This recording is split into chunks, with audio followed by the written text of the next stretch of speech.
ایک اور جگہ ارشاد فرمایا انما ولیکمُ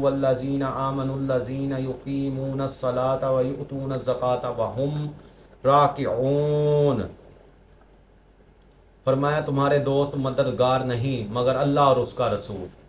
کیا تمہارے مددگار اللہ اور اس کا رسول ہیں اور ایمان والے کہ نماز قائم کرتے ہیں اور زکوٰۃ دیتے ہیں اور اللہ کے حضور جھکے ہوئے ہیں. اب اللہ نے فرما دیا، فرمایا تمہارا مددگار کون ہے؟ اللہ اور اس کا رسول ہی ہے. اب لوگ کہتے ہیں جی آقا کریم کے وسیلے سے مانگنا نہیں چاہیے.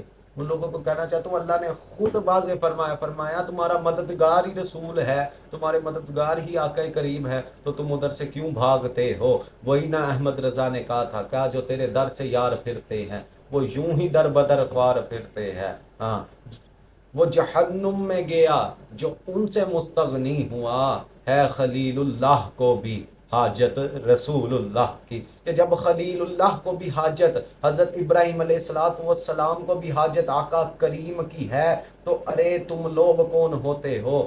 ارے 5 نمازیں پڑھ کے روزے رکھ کے تم لوگ اپنے آپ کو بڑا سمجھتے ہو؟ نہ خلیل اللہ کو بھی حاجت رسول اللہ کی ہے. تمام کائنات کے ذرے ذرہ آقا کریم کے در کا محتاج ہے. اگر کسی کو جنت میں جانا نصیب ہوگا تو آقا کے صدقے ہی، آقا کے وسیلے ہی نصیب ہوگا.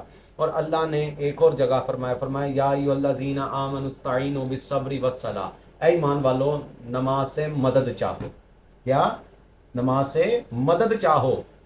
اب ذرا ادھر رکیے، اللہ نے فرمایا نماز سے مدد چاہو، کہ نماز کو وسیلہ بناؤ، اس سے مدد چاہو. ہمیں پتہ نہیں ہماری نمازیں قبول ہوں گی یا نہیں ہوں گی، ہمیں پتہ نہیں ہمارے روزے قبول ہوں گے یا نہیں ہوں گے. ہمیں یہ بالکل اگر کسی کو یقین ہے کہ اس کے روزے قبول ہوں گے یا نمازیں 100% قبول ہوں گی تو آئے میرے پاس آئے. نہیں ہوں گی، ہمیں نہیں پتہ. وہ اللہ کی ذات پہ ہے، وہ بڑا رحیم و کریم ہے. وہ اگر بخشنے پہ آیا وہ نماز روزے نہیں دیکھے گا، اگر وہ پکڑنے پہ آیا تو وہ یہ نہیں دیکھے گا کہ وہ کتنا نیک تھا، وہ پکڑ لے گا. وہ بڑا کریم ہے، وہ بے نیاز ہے. اللہ نے فرمایا نماز سے مدد چاہو. ارے نماز کا پتہ نہیں قبول ہوئی یا نہیں ہوئی، اگر اس سے مدد اللہ فرما رہا اس سے ہی مدد چاہو.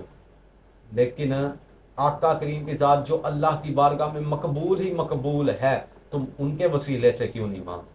نماز کے وسیلے سے تو مانگ رہے ہو، ہم اس کا انکار نہیں کرتے، نماز کے وسیلے سے بھی مانگو، لیکن آقا کریم ان سے افضل ہیں، آقا کے بھی وسیلے سے مانگو. پھر اللہ رب العزت نے قرآن کی ایک اور آیت میں فرمایا وَتَعَاوَنُوا عَلَى الْبِرِّ وَالتَّقْوَىٰ وَلَا تَعَاوَنُوا عَلَى الْإِثْمِ وَالْعُدْوَانِ. اور نیکی اور پرہیزگاری پر ایک دوسرے کی مدد کرو اور گناہ اور زیادتی پر باہم مدد نہ کرو.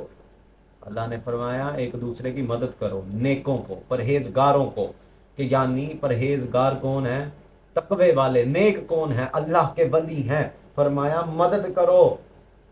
جب اللہ فرما رہا ہے مدد کرو تو تم کیوں نہیں مدد لیتے؟ ہاں جی کیوں نہیں لیتے؟ کیوں وسیلے کے منکر، کیوں گمراہوں میں سے ہونا چاہتے ہو؟ خدا را ایسا نہ کرو. اب اللہ نے فرمایا، اللہ کہیں فرما رہا ہے وابتغوا الیہ الوسیلہ، وسیلہ تلاش کرو. ایک جگہ فرما رہا ہے اللہ اور رسول ہی بے شک تمہارے مددگار ہیں، اور کہیں پہ فرما رہا ہے ایمان والو آپس میں ایک دوسرے کی مدد کرو. اب جو منکر ہیں جو کہتے ہیں جی اولیاء امداد نہیں کر سکتے، مدد نہیں کر سکتے، ان کو اپنی اصلاح کرنی چاہیے، ان کو اپنے ذہنوں کو صاف کرنا چاہیے. ہاں جو بے ایمان ہیں، جو بے ایمان ہیں ان کی مدد کوئی نہیں کرتا. ٹھیک ہے، جو بے ایمان ہیں ان کا مددگار کوئی نہیں. جیسے اللہ نے فرمایا وَمَا لِلظَّالِمِينَ مِنْ أَنصَارٍ، اور ظالموں کا کوئی مددگار نہیں. کہ جو کفار ہیں، جو گستاخ ہیں، جو بے ادب ہیں، ان کو کوئی مدد نہیں ملے گی. وہ پہلے اپنا عقیدہ ٹھیک کریں، اپنے آپ کی پہلے اصلاح کریں. پھر اللہ نے قرآن مجید کی ایک اور آیت میں فرمایا فَإِنَّ اللَّهَ هُوَ مَوْلَاهُ وَجِبْرِيلُ وَصَالِحُ الْمُؤْمِنِينَ وَالْمَلَائِكَةُ بَعْدَ ذَلِكَ ظَهِيرٌ. تو بے شک اللہ ان کا مددگار ہے، اور جبرائیل اور نیک ایمان والے مددگار ہیں، اور اس کے بعد فرشتے مدد پر ہیں. اللہ فرما رہا ہے جبرائیل مددگار ہیں، مدد کر سکتے ہیں. ارے اب سننا، وہ جبرائیل علیہ السلام ان کی بڑی شان ہے، ان کا مقام بڑا اعلیٰ ہے. ارے اگر وہ اللہ کی عطا سے، اللہ کی طاقت سے مدد کر سکتے ہیں تو کیا آمنہ کا لال مدد نہیں کر سکتا؟ جبرائیل جس باہرگاہ کے خادم ہیں، کیا وہ ہستی مدد نہیں کر سکتی؟ بے شک 100% کر سکتی ہے۔ کوئی سوالی تو آئے نا۔ ہاں، پھر اگر جب کوئی سوالی آتا ہے در پہ، تو جب آقا اس کو نوازتے ہیں تو پھر وہ یہی کہتا ہے، مجھے اتنا دیا سرکار نے جتنی میری اوقات نہیں، مجھے اتنا دیا سرکار نے جتنی میری اوقات نہیں، یہ سب کرم ہے ان کا، ورنہ مجھ میں تو کوئی بات نہیں۔